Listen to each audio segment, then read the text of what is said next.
रात का टाइम था। ठंडी हवा चल रही थी। शाहिस्ता अपनी नर्सिंग ड्यूटी खत्म करके घर जा रही थी। सड़क बिल्कुल सुनसान थी, लेकिन शाहिस्ता शांत कदम से चल रही थी। अचानक उसने महसूस किया कि एक गाड़ी उसका पीछा कर रही है। गाड़ी में दो लड़के बैठे थे।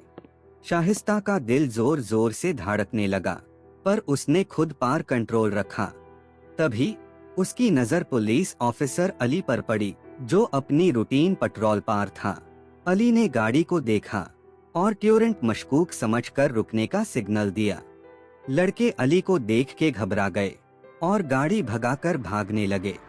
अली ने स्मार्टनेस दिखाई, उनका पीछा किया और कुछ दूर जाके उन्हें पकड़ लिया। तफ्तीश में ये सामने आया कि दोनों पहले भी लड़कियों को हरास करने के केसेस में इन्वॉल्व थे। शाहिस्ता ने अली का शुक्रिया अदा किया।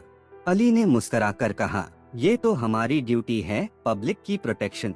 मुश्किल वक्त में हिम्मत और सही डिसीजन जिंदगी बचा सकते हैं, और पुलिस हमेशा तैयार है अवाम की हिफाजत के लिए।